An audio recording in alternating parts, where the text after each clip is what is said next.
in our last entry, we left off with a list of items we needed to order, and now that they've all arrived, we're going to get the go-kart motor working.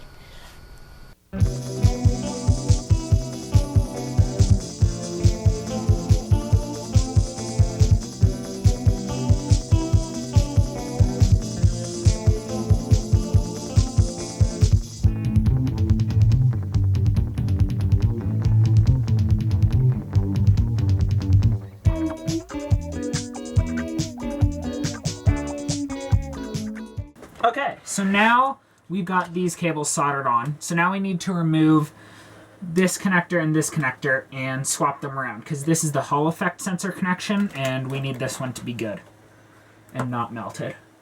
So what we're going to do is just go right under this connector with a thin flathead screwdriver and just start prying it up.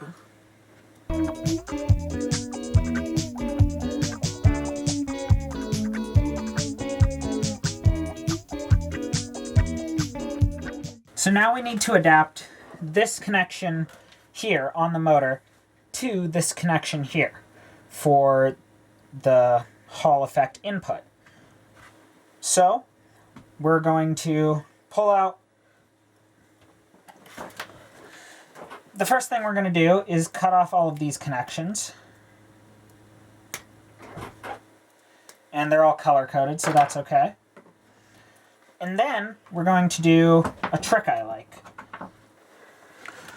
So now what we're going to do is see all of these little metal bits inside of this connector.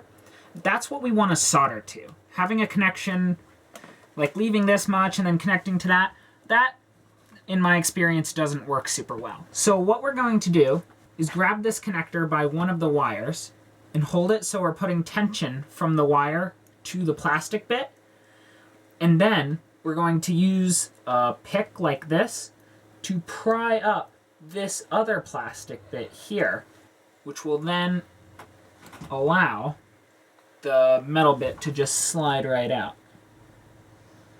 So you just got to get it under there, and then boom, metal bit slides right out, just like that.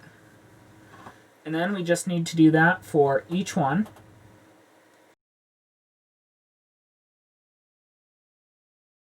Perfect. So now that we have all of these little metal connectors out, we can cut their wires off. So now we're going to strip all of these wires, put them in there, and then solder them in.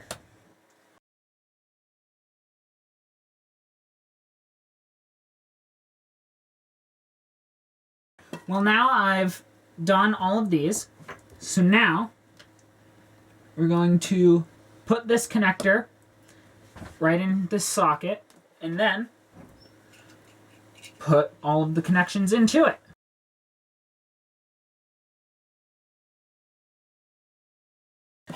And boom, now we've got these wires connected and these all connected securely with no bridging right into the connector like it came from the factory, except just a little bit worse. Perfect. So now we're going to give this a try.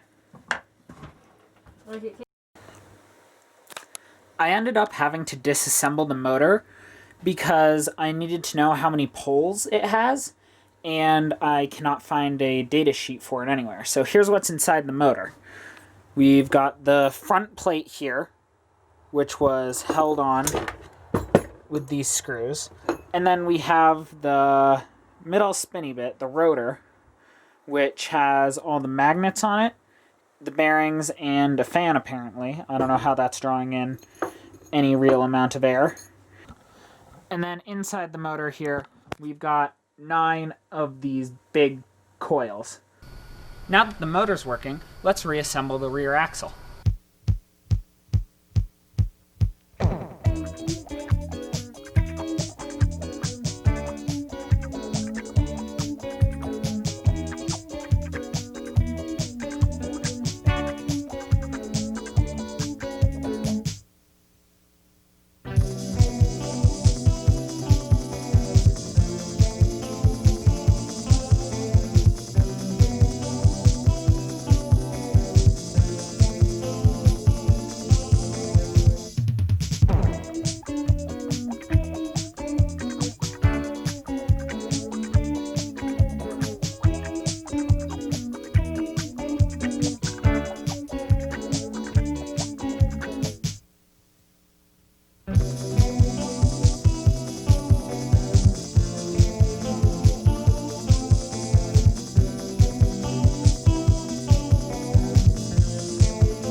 Now that we've got the go-kart's wheels set up and a steering wheel attached, we can try going downhill.